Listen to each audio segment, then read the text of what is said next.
네, 오늘은 예수님의 비유와 선교적 교회에 관한 7번째 시간입니다. 예수님께서 하나님 나라를 다양한 비유를 사용하여서 소개를 하였습니다. 이를 통해 하나님 나라를 폭넓게 이해하기를 원하였습니다.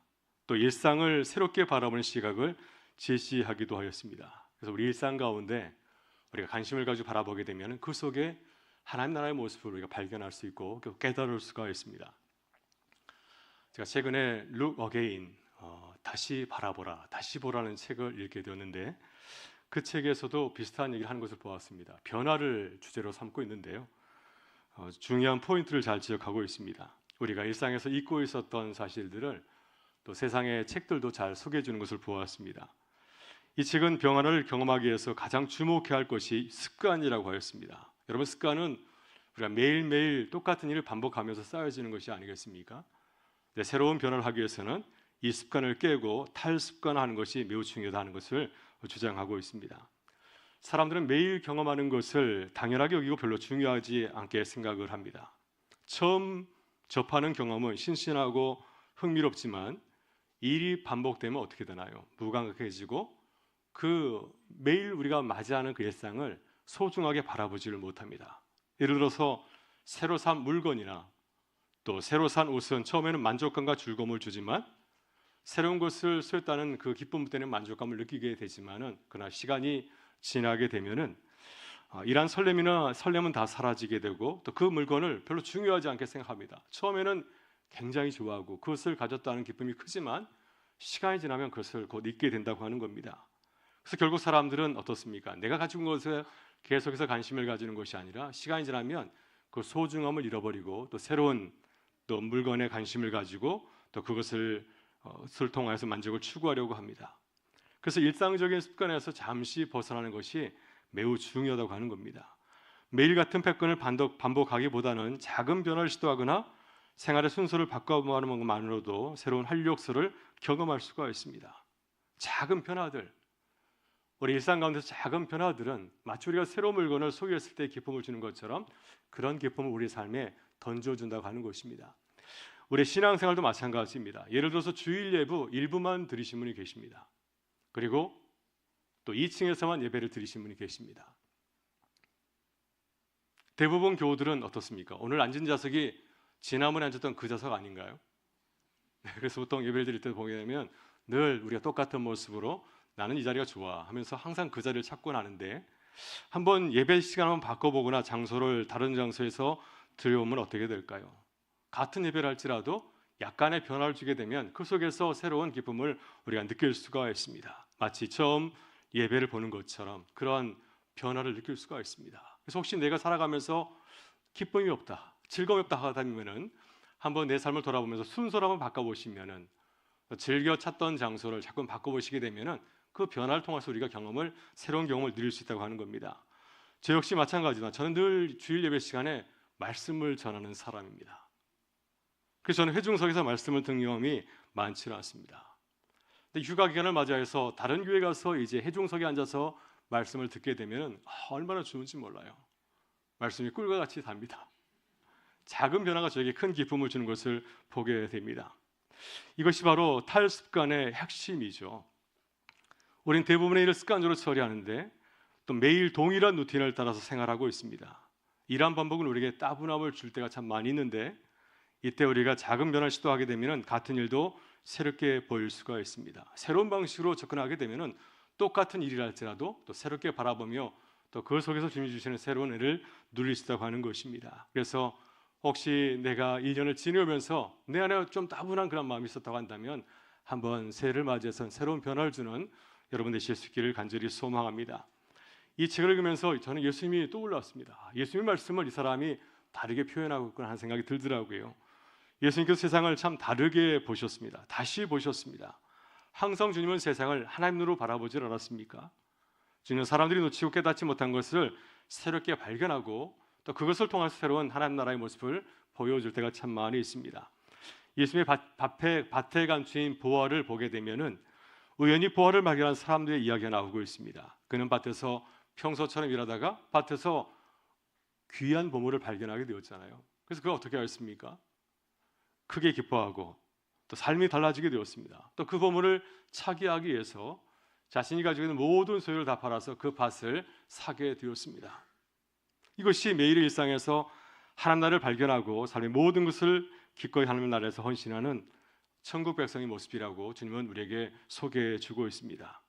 그래서 우리도 바쁘게 살아가지만 새로운 일상을 바라보는 시각을 가져야 됩니다. 주님의 눈으로 우리의 삶을 다시 바라보게 되면 또 그 속에서 주님이 주시는 놀라운 은혜를 함께 누리게 될 줄 믿습니다.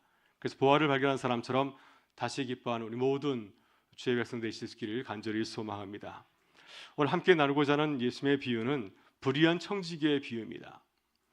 예수님께서는 다양한 소재를 통해서 하나님 나라를 소개해 주었는데요, 흥미로운 점은 예수님께서는 꼭 좋은 것만 가지고 하나님 나라를 묘사하지 않았다고 하는 겁니다. 때로는 사람들이 부정적으로 생각하는 것들, 이런 것을 통해서도 하나님 나라의 비밀을 전하셨습니다. 예를 들어서 바리새인들은 어떻습니까? 바리새인들은 예수님에게 굉장히 책망을 많이 받은 사람들이죠. 근데 주님은 이들을 통해서도 하나님 나라의 비밀을 전하였습니다. 주님은 바리새인들의 열심과 충성은 인정하였지만 그들의 외적인 외로움만은, 의로움만은 충분하지 않다고 하였습니다. 제자들에게 이 바리새인을 통해서 귀한 말씀을 전해주지 않습니까? 너희가 이 바리새인의 의보다 뛰어나지 않으면 너희가 천국에 들어갈 수 없다 말씀하셨고, 또 주님은 바리새인과 세리의 기도를 통해서 겸손함과 진정한 회개가 하나님께 더 큰 가치다는 사실을 가르쳐 주었습니다. 이렇게 예수님께서는 부정적으로 바라볼 수 있는 소재, 우리는 그것에서 별로 가치를 찾지 못할 때가 참 많이 있는데 주님은 그러지 아니하고 사람들이 무시하는 그것을 통해서도 그 속에 담겨있는 하나님 나라의 비밀을 발견하고 전해주는 것을 보게 됩니다. 여러분, 불의한 청지기의 비유도 그렇습니다. 이 비유에 등장하는 청지기는 어떤 사람인가요? 본받을 만한 사람입니까? 자신의 사명을 잊어버리고 주인에게 큰 실망감을 안겨준 아주 나쁜 그런 사람입니다. 이런 자에게 무엇을 배울 수 있을까요? 그러나 주님께서는 이 불의한 청지기를 새로운 시각에서 바라보았습니다. 그의 행동에서 세상의 지혜를 발견하셨습니다. 그래서 그를 통해서 우리가 어떻게 이 지혜를 가지고 주님 나라를 섬길 것인지를 말씀해 주고 있습니다. 여러분, 이 비유에서 주인은 이 불의한 청지기가 그동안 저지른 모든 비리를 다 알게 되었습니다. 그동안 정말 자신의 일을 잘 맡은 것처럼 생각하였는데 알고 보니까 그가 주인의 재산을 가지고서 남용을 하였습니다. 자신의 이익을 위해서, 자신의 쾌락을 위해서 주인의 재산을 자기 것으로 사용한 것을 알게 되었습니다. 그래서 그는 청지기에게 요청합니다. 이 모든 것을 분명히 해라. 다시 채워넣어라. 내 책임을 감수해라 하면서 2절에서 이렇게 말하고 있습니다. 주인이 그를 불러 이르되 내가 내게 대하여 들은 이 말이 어찌 됨이냐. 내가 보던 일을 세마라. 청지기 직무를 계속하여 못하리라 하니. 주인이 그 사실을 알고 그에게 책망하였습니다. 그리고 다시 원래대로 만들 것을 요청하지 않습니까?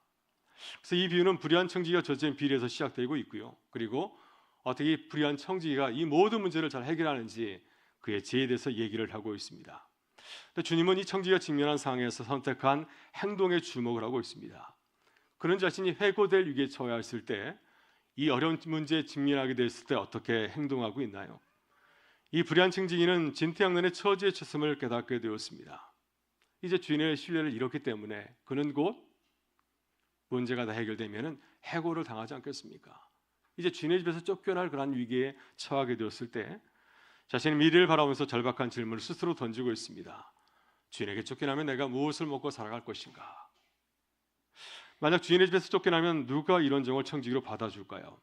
아마 온 동네에 소문이 파다하게 퍼질 것입니다. 저 사람은 어느 집안에서 청지기를 맡았는데 주인의 돈을 남용했다더라. 그래서 쫓겨났다더라. 이런 소문이 들면 다른 집에 가서 일하지 못하게 될 것입니다. 그럼 어쩔 수 없이 그는 몸으로 일을 하면서 또 하루벌이를 벌어서 살아가야 되지 않겠습니까? 그러나 그는 오랫동안 막노트 안에서 일하지 못하였기 때문에 몸으로 일할 수 있는 그러한 육체적인 능력이 없는 가운데 있습니다. 그렇다고 누구에게 가서 어떻게 구걸하며 삶을 살아갈 수 있을까요? 지금까지 좋은 절이 있었는데 어떻게 하루아침에 거린처럼 다니면서 음식을 구걸할 수 있겠습니까? 자신의 자존심이 허락하지 않습니다. 그러니 이러지 저러지 못하는 그런 형편에 놓이게 되었습니다. 바로 그때 이 불의한 청지기는 고민하다가 아주 좋은 생각을 깨닫게 되었습니다. 3절과 4절에서 청지기는 이렇게 생각하고 있습니다. 같이 한번 읽어볼까요? 청지기가 속으로 이르되 주인이 내 직분을 빼앗으니 내가 무엇을 할까? 땅을 파자니 힘이 없고 빌어먹자니 부끄럽구나. 내가 할 일을 알았도다. 이렇게 하면 직분을 빼앗긴 후에 사람들이 나를 자기 집으로 영접하리라 하고. 이 불의한 청지기가 자신의 그 어려운 이 길을 모면하기 위해서 선택했던 행동은 무엇인가요? 그는 주인에게 빚진 자들 다 불러들였습니다. 그리고 그들의 죄를, 그들의 빚을 탕감해 주었습니다. 만일 주인에게 기름 100마리나 빚을 진 사람이 있다고 한다면 그 빚을 반으로 줄여두었습니다. 아직은 내가 주인을 대신해서 일할 수 있는 청지기의 자리에 있기 때문에 그 권한을 이용해서 주인에게 빚진 자의 빚을 자기 마음대로 탕감해 준 겁니다. 또 만약 어떤 사람이 밀을 100 여겨보게 되면 100석이나 빚진 자가 있다고 한다면 어떻게 하겠다고 말하고 있습니까? 그 빚을 80으로 줄여주었습니다. 아직 내가 그런 것을 할 수 있는 권한이 있기 때문에 자신의 권한을 이용해서 그 빚진 자의 빚을 감해 준 것입니다. 그러니까 이렇게 행동한 이유는 무엇인가요? 사제에서 밝힌 대로 내가 빚을 진 사람에게 선을 베풀면 내가 청지기에서 물러난 후에 나에게 빚을 진 사람들, 나의 도움을 받은 사람이 나에게 선을 행할 것이 아닌가. 내가 그에게 가면 그가 나에게 먹을 것을 줄 수도 있고, 만약 그것이 무슨 일을 하고 있다고 한다면 나를 채용하여서 그와 함께 일할 수 있는 기회를 주지 않을까 하는 기대를 하였기 때문에 이런 일을 저지르게 된 것입니다. 근데 이 불의한 청지기가 한 일을 보게 되면 주인에게 자신의 부정이 탄로나기 이전과 이유가 전혀 다르게 보이고 있습니다. 주인에게 들키기 전에는 그가 어떻게 일을 하였습니까? 주인의 재산을 가지고서 자신의 이익을 위해서 그것을 사용하였는데, 자신의 배를 불리기 위해서 주인의 재산을 사명하였습니다. 그러나 주인이 자신의 부정을 안 이유에는 어떻게 하였습니까? 나를 위해서 주인의 재산을 남용한 것이 아니라 주인에게 빚진 자를 위해서 그 재산을 유용하였습니다.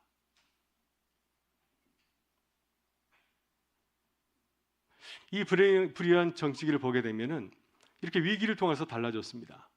처음에는 주인의 재산을 나를 위해서 사용하였지만은 자신의 문제가 불거진 이후에는 주인의 재산을 나를 사용한 것이 아니라, 물론 나를 사용하였지만은 그러나 그 대상을 나를 위해서 한 것이 아니라 주인에게 빚진 자를 돕기 위해서 그 재산을 사용한 것을 보게 됩니다. 이렇게 그가 전혀 달라진 것을 보게 되죠.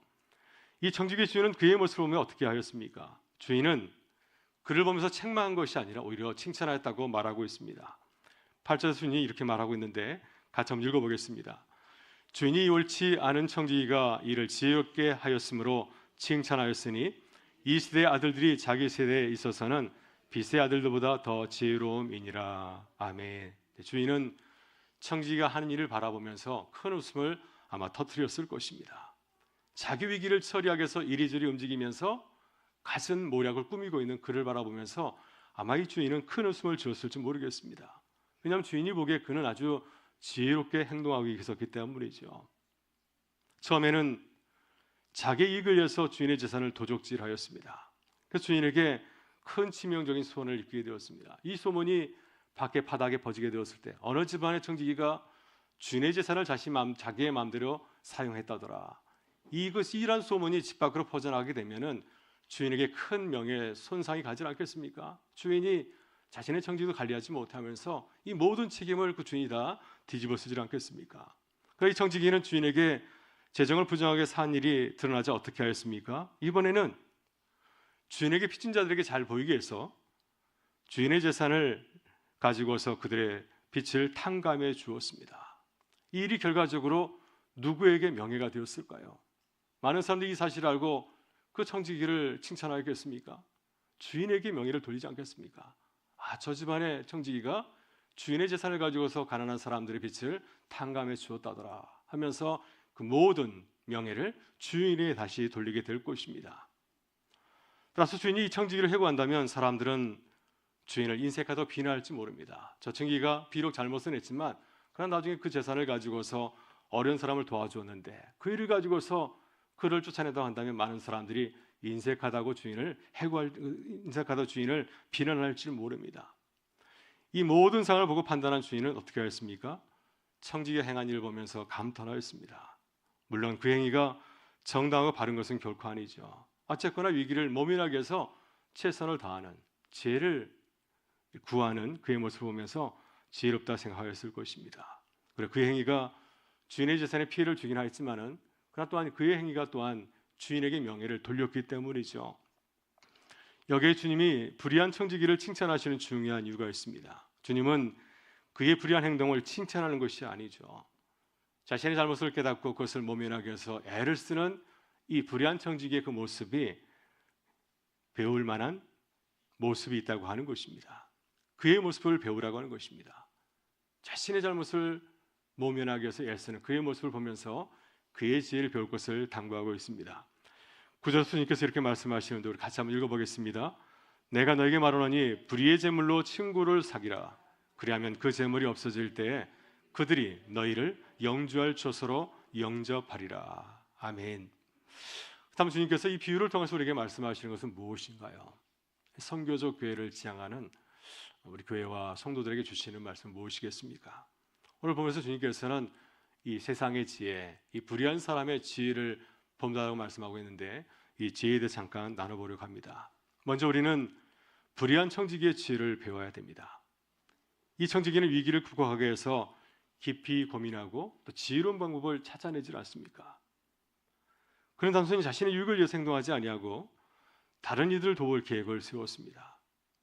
주인의 재산을 이용해서 가난한 자를 돕는다고 한다면 내가 나중에 혹시라도 쫓겨나게 되면 내가 도움을 준 사람들에게서 다시 도움을 받지 않을까 이런 기대를 하였습니다. 주인은 그의 모습을 보면서 지혜로운 모습을 발견했을 것입니다. 비록 그가 불의한 자이지만 그래도 이 어려운 위기를 잘 극복할 수 있는 능력을 갖추고 있는 것은 아닌가 하면서 다시 그를 칭찬하였고 다시 그를 자신의 청지기로 사용했을 것 같은 그러한 내용이 담겨져 있습니다. 여러분, 우리도 주님의 부르심을 받은 청지기입니다.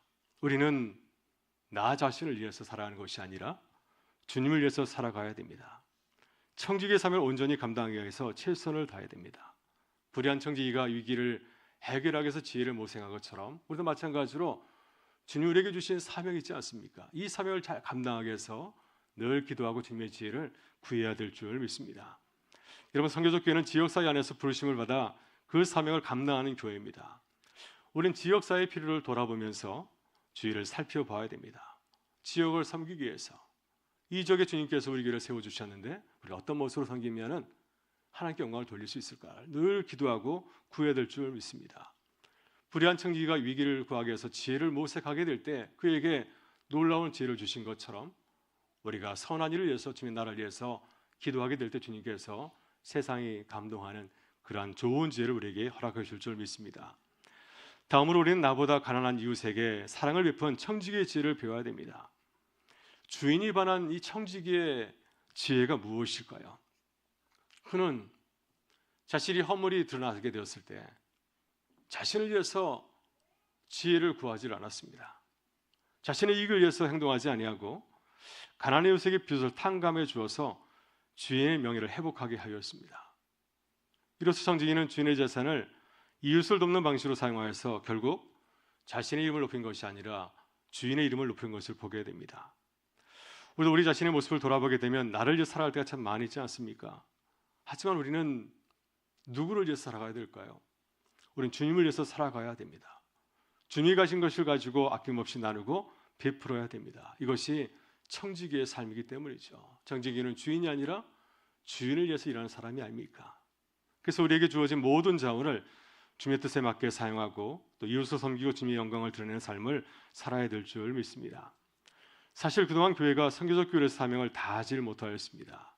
그러나 주님께서 이곳에 우리를 지역에 세우신 이유는 단순히 우리 교인들임에 섬기는 것이 아니라 이 지역의 모든 사람을 복을 받게 하도록 하기 위해서 우리를 세워주신 줄 믿습니다. 그래서 우리가 어떻게 하면 이 지역을 잘 섬길 수 있을까? 그것이 주님의 뜻이라고 한다면 주님의 귀한 뜻은 우리 교우들 모두 중요하지만 이 지역에 사는 사람들에게 복을 주는 것이 주님의 큰 관심이고 뜻이라고 한다면 우리는 그것을 이루기 위해서 더욱 열심히 기도해야 될 줄 믿습니다.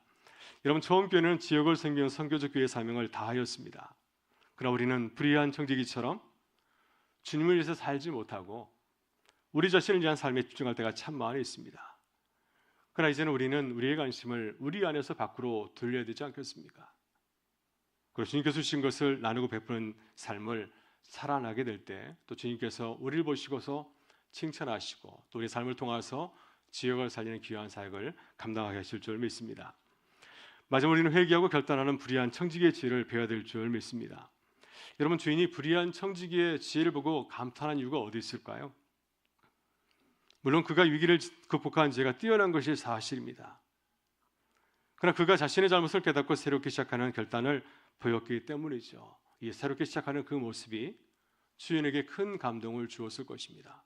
더 악해지지 아니하고 자신의 잘못을 깨닫고 앞으로 선하게 살기 위해서 새롭게 다짐하는 그의 모습이 주인에게 큰 감동이 되었고, 아마 그 모습을 보면서 주인은 그를 다시 자신의 청지기로 사용했을지 모릅니다.